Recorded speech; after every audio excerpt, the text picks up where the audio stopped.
Cette semaine, on se retrouve sur Cholet pour un dîner autour de la cuisine moléculaire. Ces 3 jours nous permettront de savoir pourquoi la cuisine moléculaire n'est-elle pas une cuisine d'avenir. Vous ne savez pas ce qu'est la cuisine moléculaire ? Tout d'abord, ce terme ne doit pas être confondu avec la gastronomie moléculaire, puisque ce dernier est une étude purement scientifique. Des principes de la cuisine moléculaire. Celle-ci est la pratique de ces recherches, l'utilisation de nouveaux ustensiles, de nouveaux ingrédients et de nouvelles techniques.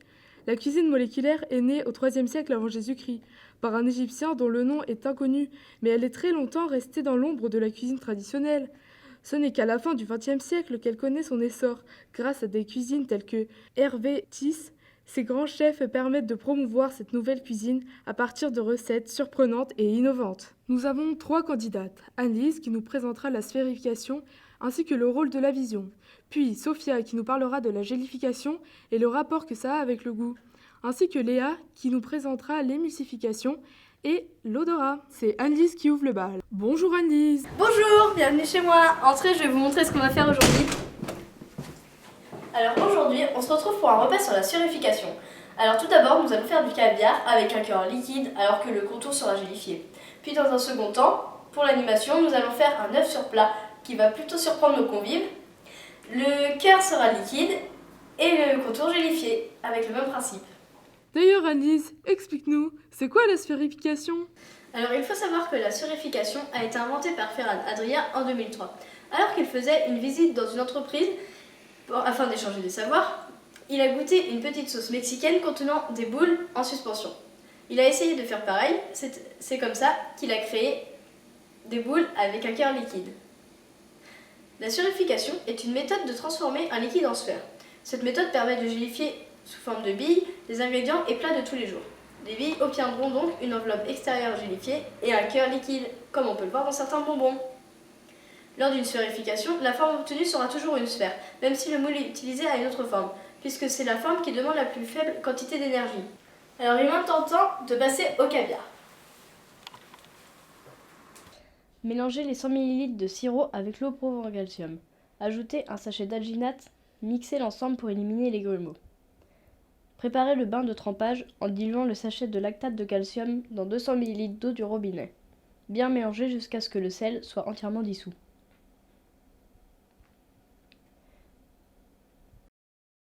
Utilisez une pipette afin de déposer les gouttes de la solution à la cerise dans le bain de trempage. Utilisez ensuite une cuillère percée ou un tamis afin de récupérer les billes, puis les rincer à l'eau claire. Ces billes apporteront une touche de couleur et de goût dans tous vos plats. Une surface gélifiée alors que le centre est liquide ? Dis-moi Anne-Lise, comment est-ce possible ? Pour avoir une surface gélifiée alors que le cœur est liquide, il y a 2 méthodes. Premièrement, la sphérification basique. Ce mode de sphérification fonctionne en mélangeant un ingrédient à de l'alginate de sodium que l'on plonge dans un bain de chlorure de calcium. Le fait de mélanger l'alginate de sodium à un ingrédient va augmenter la viscosité. L'alginate de sodium de formule NaC6H7O6 est formé d'une longue chaîne composée de groupements carboxyles COO- et d'ions sodium Na+.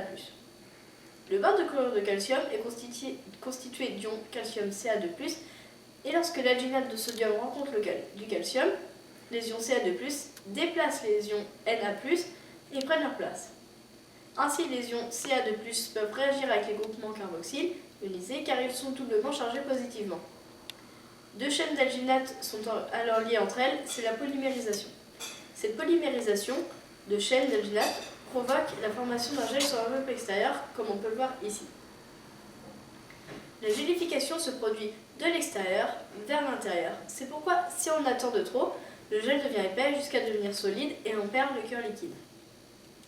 Deuxième méthode, la sphérification inverse. Comme son nom l'indique, ce mode de sphérification est l'inverse de la sphérification basique.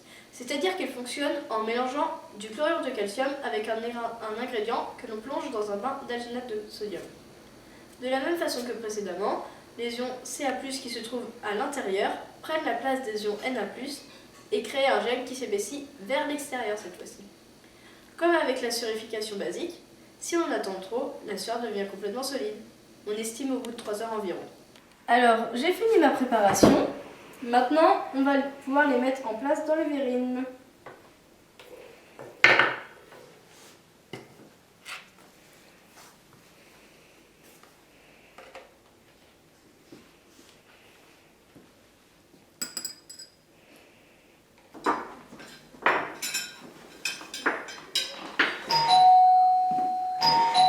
Nos invités sont enfin arrivés. On va pouvoir passer à table. Bonjour Alice. Bienvenue chez moi.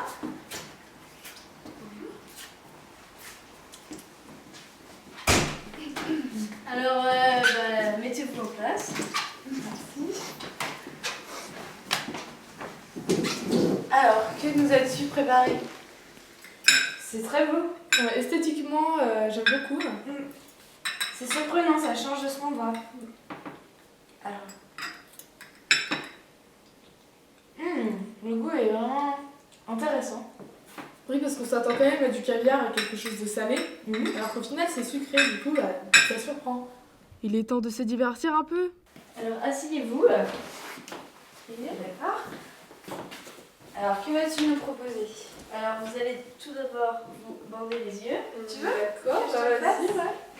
D'accord. Hop là, ouais. C'est bon? Oui, très bien. Ah, je me demande ce que ça va être là. C'est étonnant, les yeux bandés. J'ai un peu peur.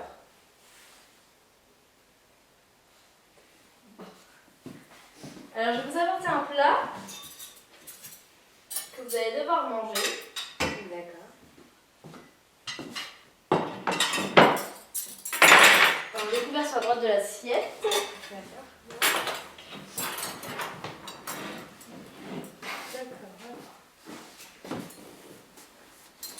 Goûtez. Et dites-moi ce que vous en pensez. Très hésitant. Goût vanille et mangue. Alors, vous pouvez enlever vos bandeaux. En tout cas, elle est trop beau, j'adore aussi. Un œuf? Donc c'est un œuf en fait. Eh oui. Comment t'as réussi à faire le goût de sucré alors que c'est un œuf? Alors, le goût sucré, c'est parce qu'en fin de compte, c'est un trompe-l'œil, on appelle ça. D'accord. Vous pensez que c'est du salé, mais en fin de compte, c'est du sucré. Ça perturbe. Ouais. Ah, on va débarrasser si tu Ouais, veux. on va t'aider. Alice va à présent nous éclairer sur le rôle de la vue. Nous allons maintenant voir ce qu'il se passe au niveau de la vision. La vision est tout d'abord possible grâce à nos yeux. Ceux-ci sont composés d'un mécanisme complexe qui permet d'ajuster notre vue en fonction de notre environnement. L'efficacité de ce système est également liée au fait que nous associons et mémorisons une forme à un nom. Cela nous permet par la suite de les reconnaître. La majorité des aliments que nous mangeons, nous les voyons depuis notre enfance et tout au long de notre vie. Ils font partie intégrante de notre quotidien. Les aliments sont reliés à des images bien spécifiques. On arrive à déterminer par un simple coup d'œil de quel aliment il s'agit, s'il est comestible ou non, frais ou trop mûr, ou bien pas assez mature.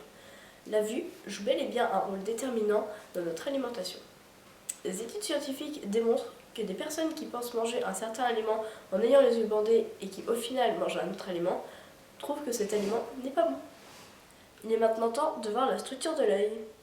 Alors tout d'abord, quand la lumière arrive dans l'œil, elle va arriver par la cornée, puis elle va passer dans le cristallin.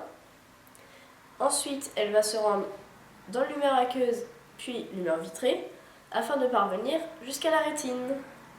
Celle-ci est un tissu nerveux et ses neurones sont constitués de différentes régions. Du corps cellulaire, où se retrouvent les noyaux, et des prolongements cytoplasmiques, où se trouvent les dendrites et les axones. La rétine est constituée de photorécepteurs qui sont les relais de l'information. Il en existe deux sortes. Les bâtonnets, permettant une vision assez limitée et ne permettant pas de percevoir les couleurs. Un seuil de lumière très faible est nécessaire pour leur fonctionnement. Ensuite, il y a les cônes, qui sont sensibles à la haute lumière et qui permettent de percevoir les couleurs. Leur stimulation génère des messages électriques codés. Les messages codés transmettent les caractéristiques de l'objet observé, la couleur, la forme ou le mouvement. De la rétine au cerveau, qu'est-ce qu'il se passe? Nous allons le voir maintenant. Le message nerveux fait un trajet bien spécifique. Le champ visuel de chaque œil est perçu par les deux hémisphères cérébraux. Les axones ganglionnaires en provenance de la rétine nasale croisent le plan de symétrie dans le chiasma optique, où les nerfs optiques se rejoignent, si vous préférez. Les axones ganglionnaires issus de la rétine temporale ne croisent pas ce plan de symétrie. Les axones en provenance de la rétine sont en contact synaptique avec d'autres neurones dans une zone appelée corps genouillé latéraux. Ce message visuel est alors transmis à ces neurones qui le conduisent jusqu'au cerveau. Les neurones communiquent entre eux au niveau des zones de contact appelées synapses. Entre ces deux neurones se trouve la fente synaptique dans laquelle le message nerveux ne peut pas se rendre sous forme de message électrique. Il se transformera alors sous forme de message chimique, puis se retransformera à nouveau sous forme de message électrique. L'arrivée d'un message nerveux électrique dans un neurone présynaptique produit la migration de vésicules synaptiques vers l'extrémité du neurone. Ces vésicules contiennent des neurotransmetteurs qui vont être libérés dans la fente synaptique et qui vont se lier à des récepteurs spécifiques situés sur la membrane du neurone postsynaptique comme on peut le voir sur ce schéma. Cela va engendrer un message nerveux électrique.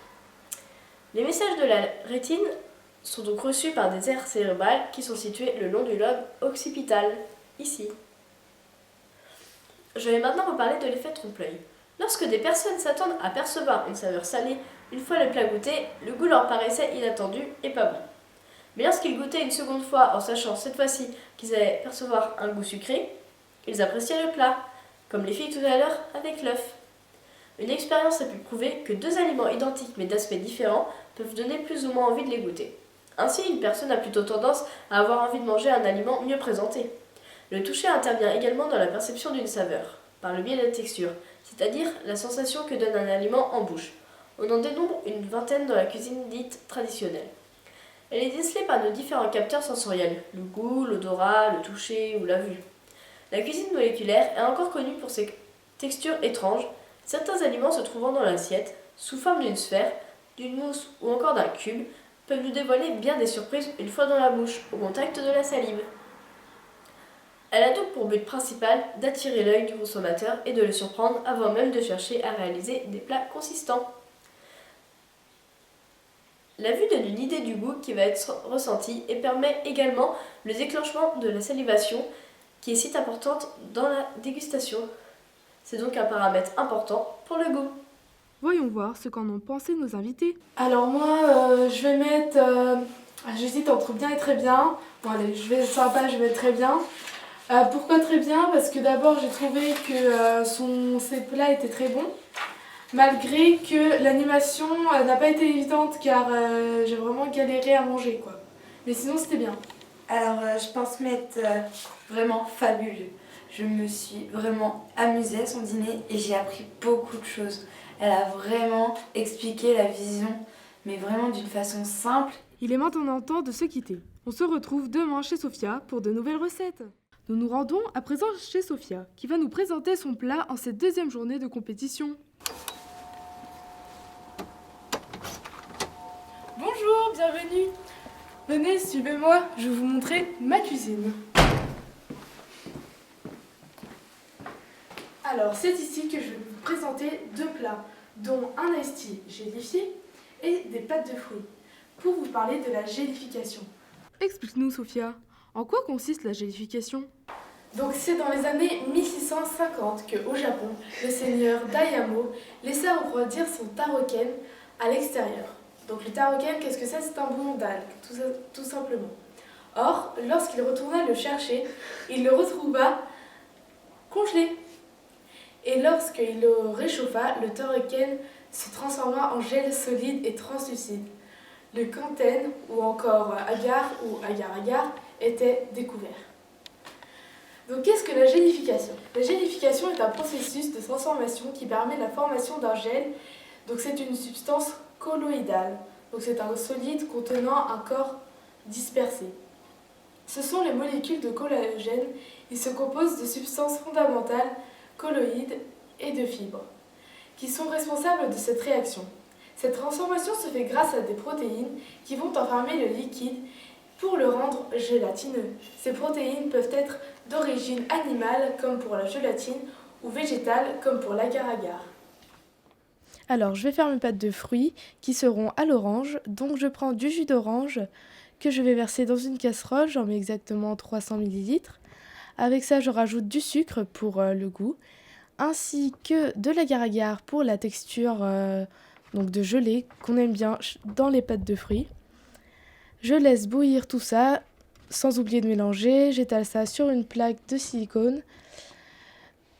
Et donc, je vais mettre tout ça dans le frigo afin de la laisser reposer une bonne quinzaine de minutes. Mais qu'est-ce que tu rajoutes là? À quoi ça sert? Alors oui, là je suis en train de rajouter des gélifiants qui vont me permettre d'avoir différentes textures, donc des gels, qui peuvent être soit thermoréversibles, donc c'est un gel qui résiste pas à de fortes chaleurs et qui peut donc fondre. Donc c'est le cas de l'agar-agar par exemple. Il y a plusieurs gélifications possibles, celle de l'agar-agar, du carragénane ou des algylates, mais je vais vous expliquer l'agar-agar. Donc l'agar-agar est bon pour la santé. Il contient du calcium, du fer et du phosphore. L'agar-agar est contenu dans la paroi cellulaire de certaines espèces d'algues rouges. L'agar-agar est un additif nécessaire à la réalisation d'une gélification. Son composé actif est l'agarose, qui est un polyose, pour lequel son point de fusion est situé à 88 degrés. Et ce processus permet donc de former un gel réversible à partir d'une solution lorsque la température est inférieure à 40 degrés. Donc l'agar pur est un polymère composé de deux polysaccharides, qui sont l'agarose et l'agaropestine. Donc pour l'agarose, lui, il est riche en hydrophobe, CH2-0, qui est sa formule brute. Tandis que l'agaropestine, c'est l'inverse. Il est riche en hydrophile, de formule brute, OSO3-. Donc, je vais vous expliquer comment ça se passe au niveau des molécules. Donc, ces polysaccharides sont répartis de part et d'autre sur les polymères de l'agar-agar. Au contact de l'eau, ces molécules hydrophobes évitent l'eau. Ainsi, les polymères se placent parallèlement entre eux pour isoler les radicaux hydrophobes qui vont se rapprocher afin de chasser l'eau. Ces polymères se sont déroulés lorsque la solution est en ébullition. Lors du refroidissement, les polymères se rapprochent et des liaisons hydrogènes sont créées. Ah, voici nos invités. Sophia va leur faire déguster ses pâtes de fruits. Bonjour. Bonjour. Alors, allez-y. Donc, mettez-vous à l'aise, je vous en prie.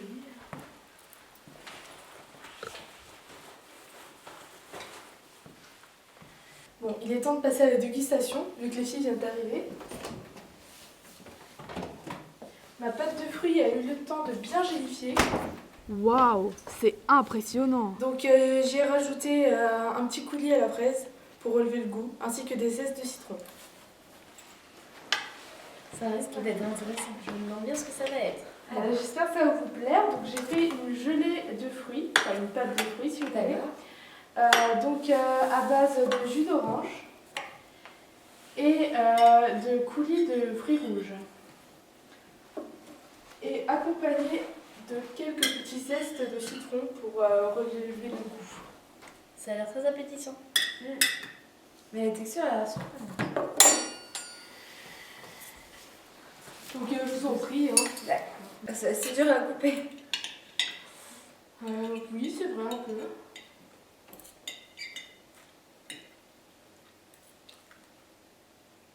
C'est vraiment étrange en bouche. On sent bien le citron. C'est bon ça. Mais la texture, elle est vraiment inhabituelle. Oui, je comprends ce que vous voulez dire. J'avoue que ça m'a un peu choquée aussi. En revanche, on sent pas trop la framboise. Oui. L'agar-agar a peut-être enlevé le goût. Il est à présent temps de passer à l'animation. Alors, je viens de démouler mon iced tea et ça n'a pas marché. L'iced tea c'est complètement cassé. Et du coup, j'ai plus d'animation. J'ai pensé à une autre animation de ce cours qui va susciter les différentes papilles de la langue. Donc je pense que je vais faire ça à la place.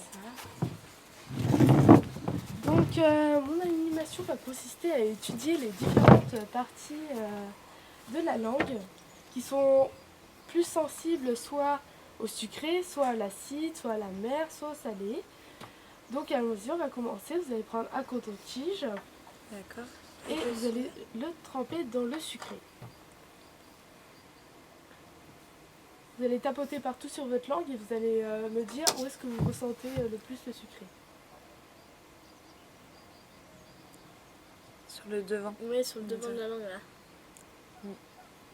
C'est exact. Le devant est beaucoup plus sensible D'accord. On continue avec quoi? avec l'acide. D'accord.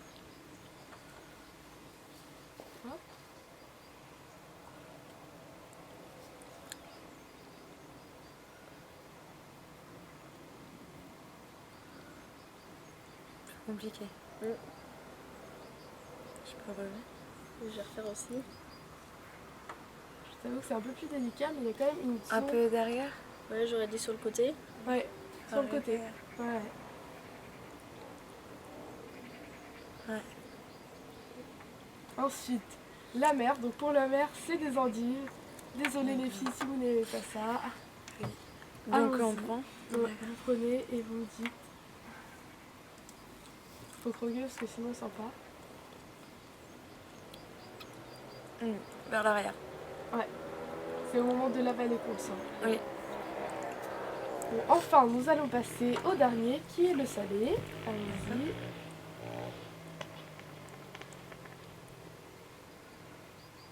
C'est dur à percevoir aussi. Mais plus c'est côté langue. Oui. Ouais. Sophia, peux-tu nous préciser comment fonctionne le goût? Donc en réalité, un aliment n'a pas vraiment de goût, mais il est constitué d'un ensemble de molécules qui possèdent chacune un goût. Le goût de l'aliment correspond donc à la somme des goûts des molécules qui le composent. Ces molécules vont stimuler des récepteurs situés sur la langue. La langue est un muscle très mobile, recouvert d'une muqueuse rose constamment humide. Celle-ci est composée de nombreux organes sensoriels, ce sont les papilles. On regroupe les papilles d'après leur forme, calciformes, foliées ou fongiformes. Les bourgeons du goût se trouvent sur les papilles qui contiennent les récepteurs gustatifs permettant de discerner les 4 saveurs fondamentales, l'acide, le sucré, le salé et l'amer. À présent, nos invités vont juger cette soirée. Alors pour Sophia, je vais mettre un bien. Parce que le plat n'était pas extraordinaire, ça manquait de saveur. Mais l'animation était bien, j'ai beaucoup appris, c'était très divertissant. À présent, nous allons voir si Léa est aussi généreuse que Anne-Lise. Alors pour Sophia, je vais mettre moyen, car son repas m'a un peu déçue, car la gélification c'est vraiment pas ce que je préfère. Mais toutefois, son animation était plutôt bien réalisée, mais je reste sur ma faim, ce qui est plutôt un comble pour cette émission. Nous allons quitter Sophia pour nous rendre chez Léa afin de déguster une nouvelle recette extraordinaire. Bonjour, moi c'est Léa. Aujourd'hui, je vais vous faire un plat en lien avec l'émulsification. Alors aujourd'hui, je vais vous faire un plat qui s'appelle l'écume de vanille, qui émulsifiera les papilles de nos invités. Mais dites-nous Léa, qu'est-ce qu'une émulsion? L'émulsion, c'est un mélange forcé de deux liquides non miscibles, c'est-à-dire deux liquides qui ne se mélangent pas naturellement, qui sont formellement hétérogènes au niveau macroscopique. Cela donne lieu à une dispersion de gouttelettes d'un liquide dans un autre. Elle n'est donc pas constituée d'une seule phase continue, comme on pourrait le croire d'un aspect purement macroscopique, mais de deux phases si on regarde au niveau microscopique.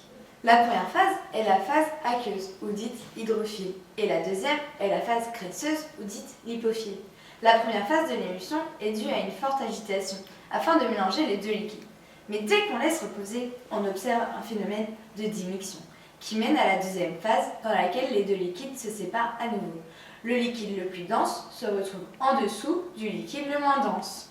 Ce qui fait qu'une émulsion est donc de nature instable. Les liquides non miscibles ne restent pas homogènes et deviennent hétérogènes à la suite de la démixtion. C'est donc un émulsifiant qui peut faciliter et stabiliser les mélanges de ce type. Alors je vais maintenant faire mon écume à la vanille. Il me faut alors 300 ml de lait et un peu d'extrait de vanille. Pour donner un peu de goût, je mélange le tout et je fais cuire à feu doux. Alors je rajoute ensuite des capsules de lécithine de soja, enfin l'intérieur parce que c'est plus agréable en bouche. Il faut les extraire, ce qui n'est pas évident. Je les mets ensuite dans la mixture avec le lait et l'extrait de vanille.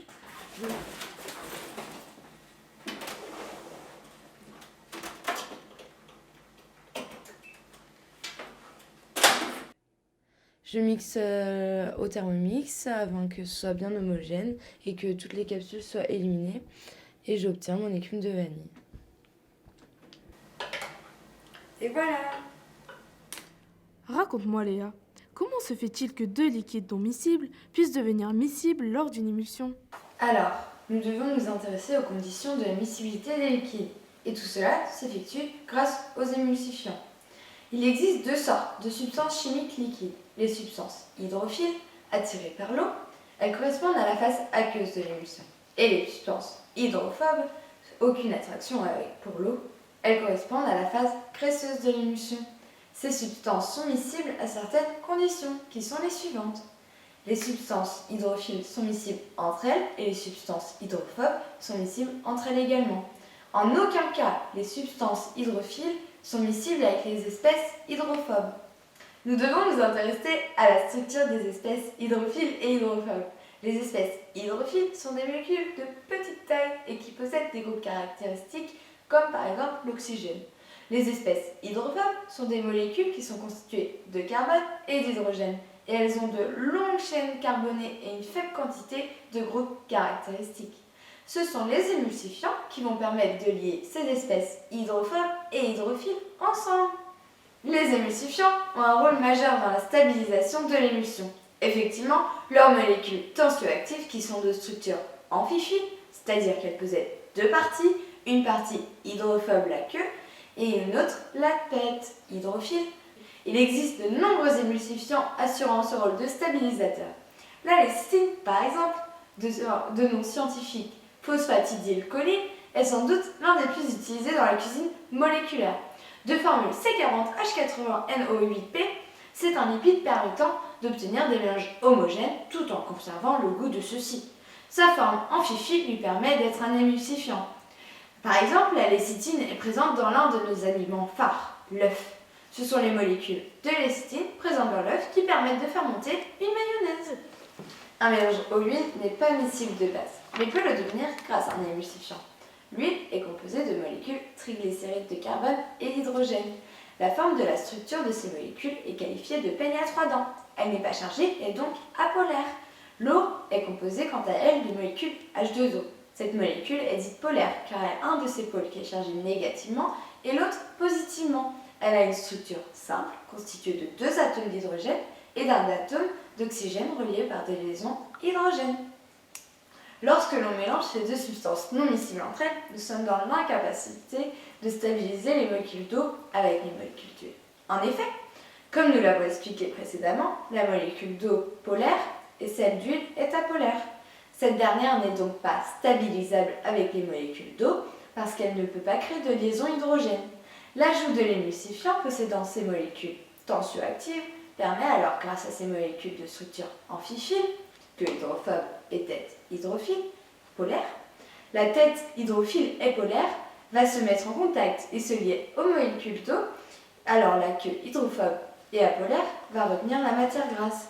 Ces molécules piègent ainsi les gouttelettes d'huile, formation de micelles, et dispersent ces gouttelettes afin qu'elles n'entrent pas en phase de démulsion. Il est maintenant temps de passer à table. C'est parti! Alors voilà une écume de vanille et sa flambée de banane. Merci. Je vous en prie. Alors, comment ça se mange? Alors on peut mélanger la banane avec l'écume, parce que l'écume, faut se concentrer sur ça principalement. C'est ce qui est moléculaire. C'est pas évident de prendre la banane, hein. C'est très mousseux. Oui. C'est le principe d'une émulsion. Alors? Moi j'aime bien le goût, c'est bon. Moi je suis pas très fan. On sent beaucoup la lécithine, peut-être que c'est ça, c'est l'émulsifiant qui permet que ce soit une mousse. Et c'est vrai que ça peut être dérangeant parfois. Ouais. Ça manque peut-être un peu de goût, Oui, mais le goût n'est pas dérangeant pour moi. d'accord. Moi ça me dérange. Donc La à revoir. texture, ouais, la texture est très surprenante, je trouve. La texture est bonne. D'accord. Et maintenant, le temps de passer à une petite animation. Alors maintenant on va faire une petite animation.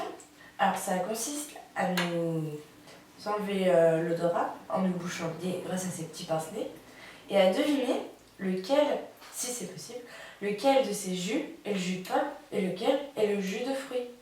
Alors maintenant, je vous en prie, testez. Merci. Normalement, il vous sera peut-être impossible de deviner lequel est lequel. D'accord.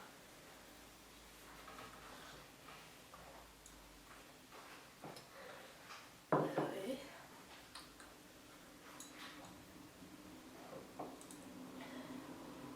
C'est vrai que c'est pas évident. On sent le goût sucré, mais Alors, notre odorat et notre goût sont très liés, donc on est dans l'incapacité de deviner lequel est lequel. Non mais ça m'intrigue quand même. Comment l'odorat peut jouer sur notre perception du goût? Alors, c'est tout simple, je vais tout expliquer. L'odorat provoque l'envie de manger car l'odorat et le goût sont étroitement liés. Le plus, l'odorat est lié à l'émotion et à l'imaginaire. C'est pourquoi une odeur peut rappeler des souvenirs. En effet, c'est l'esprit qui discerne, grâce à la mémoire, si l'odeur sent bon ou non. Ce sont les muqueuses olfactives qui permettent de sentir les odeurs à partir de molécules odorantes qui sont présentes dans l'air et qui vont arriver dans le mucus où se trouvent 10 millions de cellules réceptrices. Puis, les informations vont être transmises au cerveau par le cortex et le bulbe olfactif va reconnaître l'odeur. La cuisine moléculaire permet de créer pas de nouvelles odeurs puisque les additifs ajoutés sont inodorants. Cependant, elle permet de modifier les odeurs en mélangeant plusieurs aliments auxquels on n'aurait pas pensé un mélange dans la cuisine traditionnelle. À présent, nos convives vont noter cette soirée. C'est Annelise qui commence. Alors pour Léa, je vais mettre un bien. Dans l'ensemble, c'était pas trop mal. Le plat était bon, mais il manquait un peu de goût. Cependant, il avait une très bonne présentation et l'animation était très intéressante. Et c'est maintenant Sophia qui va nous donner son avis. Alors pour Léa, je vais lui mettre un assez bien, car j'ai trouvé que dans l'ensemble, c'était bien, malgré que ces plats n'étaient pas terribles. Donc à ce que j'ai compris, c'est la lestine de soja qui donnait ce goût. Ça m'a vraiment pas plu, enfin, ça donnait vraiment un arrière-goût pas terrible. Mais l'animation et l'ambiance étaient bonnes. Nous avons terminé en beauté cette semaine, pleine de surprises et de nouveautés. Alors les filles, qu'avez-vous retenu de cette semaine? Je vais maintenant vous présenter les bénéfices. La cuisine moléculaire a tout d'abord beaucoup de bénéfices au niveau de la santé. Par exemple, on peut remplacer des ingrédients allergènes pour certaines personnes par d'autres ingrédients avec l'agar-agar. Celui-ci est 23 fois moins calorique qu'un gélifiant habituel. De plus, il gonfle et prend du volume dans l'estomac, ce qui donne une impression de satiété. Cela peut être bénéfique dans un régime par exemple. Ensuite, l'alginate de sodium est un additif qui favorise la digestion. Il y a également la lécithine de soja qui permet de contrôler des troubles du système nerveux. Elle prévient la formation des calculs biliaires et favorise l'absorption des vitamines A, D et E. Le soja est bénéfique sur la prévention de l'ostéoporose, une maladie due à la fragilité du squelette, et du cholestérol. Au point de vue culinaire, la cuisine moléculaire améliore les plats esthétiquement, améliore les saveurs et les textures. C'est une cuisine alternative et très divertissante également. Au point de vue de l'environnement, les algues, par exemple celles pour l'agar-agar, consomment du gaz carbonique pour pousser, ce qui réduit la présence de gaz carbonique dans l'atmosphère. La cuisine moléculaire connaît de nombreux avantages, mais elle a également son lot d'inconvénients. En effet, certains additifs peuvent avoir des effets secondaires sur notre corps indésirables tels que l'alginate de sodium qui a des propriétés laxatives. L'agar-agar peut provoquer quant à lui des troubles de la digestion, entraînant des ballonnements ou des flatulences. Certains additifs sur le long terme, tels que le carragénane, peuvent même s'avérer plus graves et peuvent engendrer des ulcères ou bien des cancers. Il ne faut pas oublier que ces additifs sont des produits chimiques. Ils sont à utiliser avec précaution et modération. Cet abus de produits chimiques a été l'origine d'une forte intoxication des clients des restaurants reconnus tels que le Noma de René Redzepi ou bien El Bulli où Ferran Adria pratiquait la cuisine uniquement moléculaire. El Bulli a été dans l'obligation d'être fermé par les autorités sanitaires considérées comme trop néfastes pour la santé des consommateurs. De plus, la cuisine moléculaire peine à se faire une place dans nos habitudes alimentaires. Effectivement, les recettes inhabituelles et audacieuses ne sont pas au goût de tout le monde. Les textures surprennent et ce n'est pas forcément dans le bon sens. Les sens sont troublés et la population n'est pas consommatrice de cette nouvelle cuisine. La cuisine traditionnelle reste toujours sur le devant de la scène, car elle est plus facile à mettre en pratique que la cuisine moléculaire. Les techniques scientifiques, telles que l'émulsification, la gélification, la sphérification, par leur complexité, déroutent et découragent le citoyen lambda de pratiquer cette forme de cuisine. Elle prend un temps assez conséquent pour faire une seule recette et mérite une attention méticuleuse et de la précision. Sur un point de vue économique, le remplacement des usines agroalimentaires ainsi que l'amélioration de celles-ci grâce à un matériel de pointe reviendrait trop cher aux patrons de l'industrie agroalimentaire. La formation du personnel afin d'employer des techniques issues de la science serait également impossible à mettre en place, du fait que la cuisine moléculaire n'est pas assez développée et installée dans les mentalités pour en faire la cuisine du futur. Donc côté avenir, selon les scientifiques, la planète comptera en 2050 9 milliards de bouches à nourrir. Or, à mesure que la population se multiplie, la température sur la Terre augmente elle aussi. Selon les prévisions, celle-ci devrait atteindre 4 degrés Celsius supplémentaires d'ici la fin du siècle, ce qui risque de bouleverser la production alimentaire mondiale. On accuse la consommation de viande responsable de tous les maux de la planète, dont notamment le réchauffement climatique et la souffrance des animaux. La consommation mondiale en viande a doublé en 20 ans et continue à croître. Récemment, le premier steak artificiel fut créé à partir de cellules souches, mais ces avancées technologiques ont un prix de 250 000 €. La cuisine moléculaire a un prix relativement cher par rapport à la cuisine traditionnelle. Cette pratique voit donc son expansion limitée du fait de l'accroissement constant de la population. Pour conclure et répondre à notre problématique, nous pouvons dire que la cuisine moléculaire ne séduit pas complètement les consommateurs, car c'est une discipline qui peut leur être encore inconnue. En effet, certains aspects restent difficiles à saisir pour le grand public, tels que les différentes techniques ou bien les nombreux produits chimiques à utiliser. La pratique de cette cuisine nécessite une grande minutie et une bonne maîtrise des additifs, car ils peuvent avoir des effets néfastes sur la santé. De plus, il s'avère que ces produits chimiques sont compliqués à dénicher dans le commerce. Leur achat se fait principalement sur des sites internet et le prix peut être élevé. Cependant, elle dispose toutefois de certains avantages. C'est une forme d'avancée scientifique car les connaissances en chimie doivent être de plus en plus poussées. Bien qu'on lui trouve des atouts bénéfiques sur le corps et sur l'aspect esthétique de la cuisine, on compte plus d'inconvénients que d'avantages. C'est pourquoi cette pratique culinaire ne détrônera pas la cuisine traditionnelle dans les foyers dans un futur proche. Merci de votre attention et à la semaine prochaine!